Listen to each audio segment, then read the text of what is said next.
La palabra crisis significa separar o decidir. Crisis es algo que se rompe y por qué se rompe hay que analizarlo.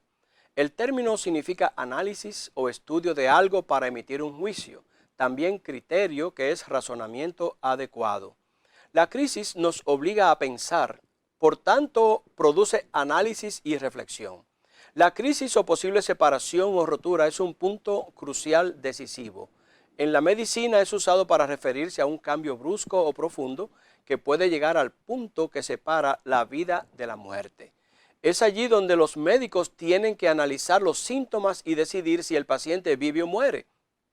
Una característica de la crisis es que altera nuestra vida normal. La crisis nos trae cambios bruscos y profundos, como podemos atestiguar en estos momentos. Una crisis puede desmoronar nuestro mundo en materia de horas o días. Si somos conscientes, usaremos las crisis para reflexionar, analizar, discernir, determinar cuáles son las lecciones que podemos aprender para nuestra vida y cuáles son las acciones que debemos tomar. Creo que las crisis nos traen nuevas oportunidades para ministrar y trabajar, como ya estamos viendo alrededor del mundo. Hoy somos testigos de cómo esta presente crisis del coronavirus ha venido a deconstruir nuestros paradigmas. Hemos sido confrontados con la realidad de que no podemos congregarnos dentro de la seguridad de las cuatro paredes de nuestros templos. Muchos están totalmente desorientados porque no saben hacer iglesia de otra manera que no sea en el templo. Sin embargo, ahora muchos están aprendiendo a usar las redes sociales y a pastorear online. Hasta los diezmos y las ofrendas se envían online. Ojalá que esto no dure mucho y que podamos volver a reunirnos a nuestros servicios. Pero ojalá que al reunirnos de nuevo, vengamos con una mentalidad transformada de lo que es la iglesia y cuál es su verdadera misión en el mundo. Desde sus inicios, la iglesia ha tenido que enfrentar muchas crisis. En la iglesia primitiva, nosotros encontramos que enfrentaron necesidades, tenían carencias económicas. En Hechos 6 encontramos este relato. Y aquí nos menciona que se repartía comida a las viudas, pero también nos menciona que se hacía discriminación entre las viudas griegas y las hebreas. Sin embargo, ante esta crisis, el liderazgo de la iglesia analizó la situación. De su análisis, los apóstoles llegaron a la siguiente conclusión. Nuestro llamado no es servir las mesas, sino la oración y el ministerio de la palabra. Busquen de entre los hermanos a 7 varones de buen testimonio, llenos del Espíritu Santo y de sabiduría, para que hagan ese trabajo. De manera que esta crisis permitió a los apóstoles definir su misión y su prioridad, a la vez que permitió descubrir a 7 nuevos líderes de entre la iglesia, quienes se encargaron de la administración de las necesidades de los hermanos. Si somos cuidadosos, la crisis nos ayudará a descubrir a muchos líderes que están latentes, inactivos en nuestras iglesias. La siguiente crisis que quiero mencionar es la persecución que se presentó después de la muerte de Esteban. Lucas nos dice que se desató una gran persecución contra la iglesia que estaba en Jerusalén y con excepción de los apóstoles, todos fueron esparcidos por las tierras de Judea y de Samaria. Si viéramos el modelo de la iglesia que ellos tenían previo a la persecución, nos daríamos cuenta que se parecían mucho a nosotros y perseverando unánimes cada día en el templo, 2:46 de Hechos. Pedro y Juan subían juntos al templo a la hora de la oración, Hechos 3:1 al 11. El milagro de la sanidad del hombre cojo de nacimiento sucedió en el templo. El hombre entró con Pedro y Juan al templo, andando y saltando y alabando a Dios. Pedro predicó en el templo y se convirtieron como 5,000 varones, capítulo 4 y verso 4.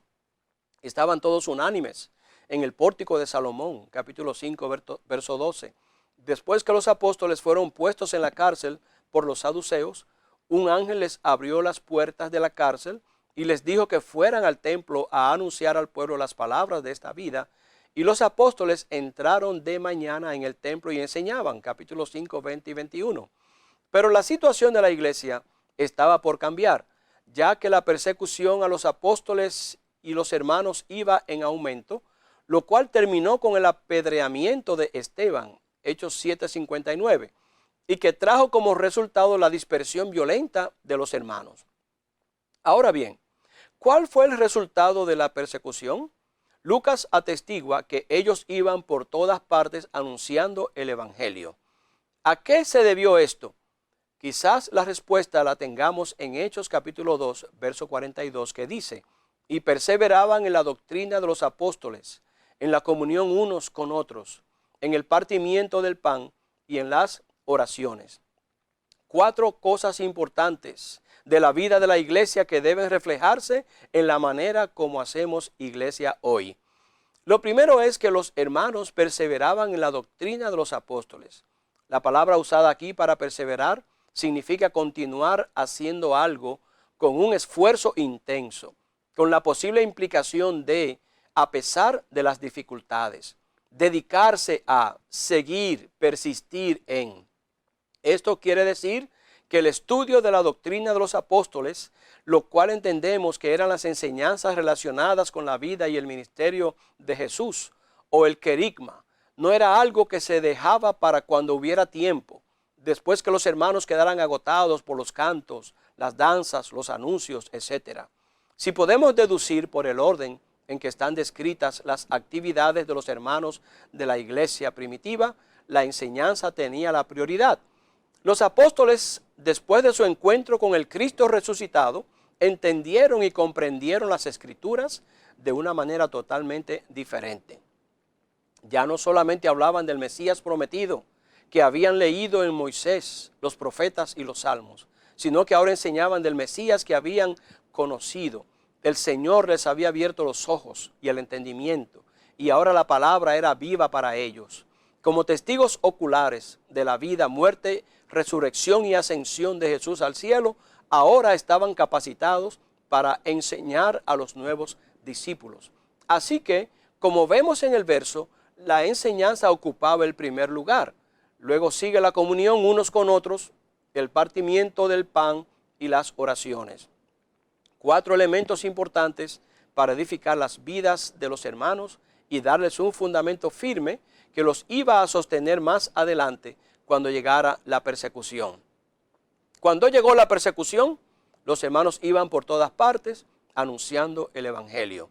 Esto dice mucho de nuestros hermanos de la iglesia primitiva. No iban hablando de la persecución, sino anunciando el Evangelio. Sería bueno determinar si nosotros estamos hablando más del virus que del Evangelio. Durante este tiempo de análisis, en medio de esta crisis actual, debemos revisar nuestro plan de discipulado. ¿Qué lugar ocupa en nuestras agendas? ¿Cuánto tiempo invertimos enseñando? ¿Conocen nuestros hermanos el contenido del querigma? ¿Lo pueden enunciar? ¿Tenemos un plan de estudio sistemático de las Escrituras? Creo que nuestro plan de discipulado determinará quiénes sobrevivirán espiritualmente a la crisis y cómo responderán a la dispersión. ¿Se descarriarán o diseminarán la palabra? ¿Cuántos volverán cuando la crisis haya pasado? ¿Cuántos se habrán ganado para Cristo durante la crisis? ¿Volveremos a centrar todas nuestras actividades en el templo o tendremos una multiplicación de iglesias en los hogares? La crisis actual del coronavirus. ¿Qué es el coronavirus? La enfermedad del coronavirus 2019 es una afección respiratoria que se puede propagar de persona a persona. El virus que causa el COVID-19 es un nuevo coronavirus que se identificó por primera vez durante la investigación de un brote en Wuhan, China. Primero que nada, tenemos que informarnos. Debemos tener comprensión adecuada de cómo el COVID-19 se propaga y nos afecta. Cómo protegernos a nosotros mismos y a los demás del contagio. Y cómo evaluar la manera adecuada de cuáles son los riesgos que enfrentamos en nuestras comunidades.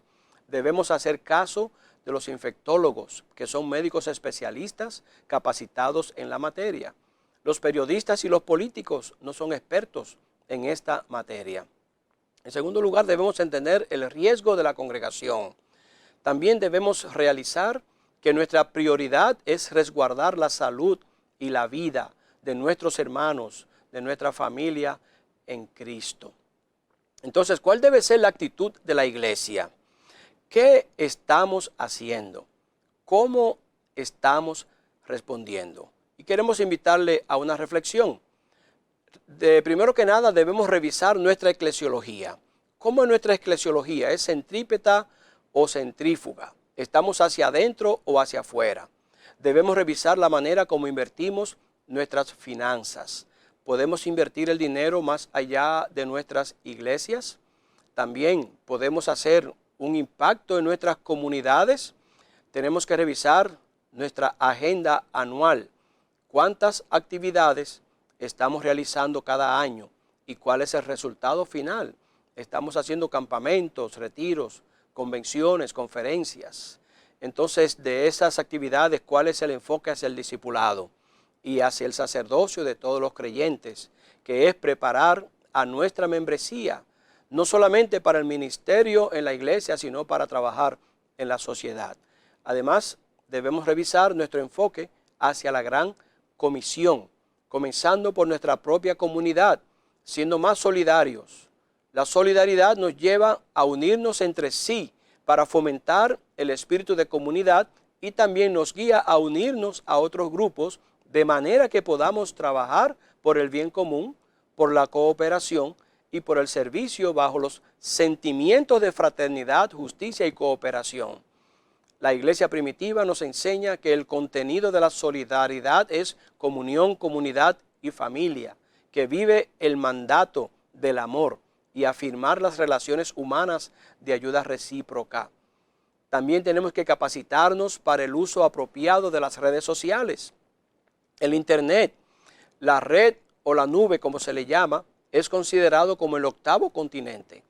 En enero de este año, 2020, de los 7.75 billones de habitantes del mundo, 5.19 billones son suscriptores móviles, 4.54 billones usan el Internet, 3.80 billones son usuarios activos de los medios sociales.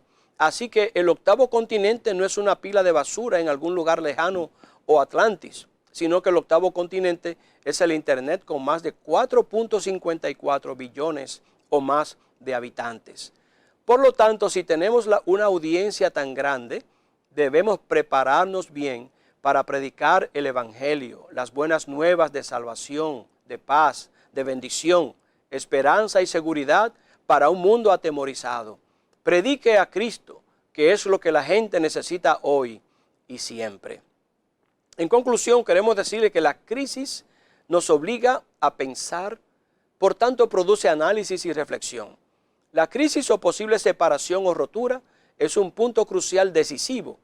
Como dijimos en la introducción, en la medicina es usado para referirse a un cambio brusco o profundo que puede llegar al punto que separa la vida de la muerte. Es allí entonces donde los médicos tienen que analizar los síntomas y decidir si el paciente vive o muere. Entonces, como iglesia, tenemos que decidir qué va a vivir y qué va a morir, qué debemos continuar haciendo y qué debemos eliminar, dónde debe estar nuestro mayor énfasis y dónde debe estar nuestra mayor inversión. Dios les bendiga.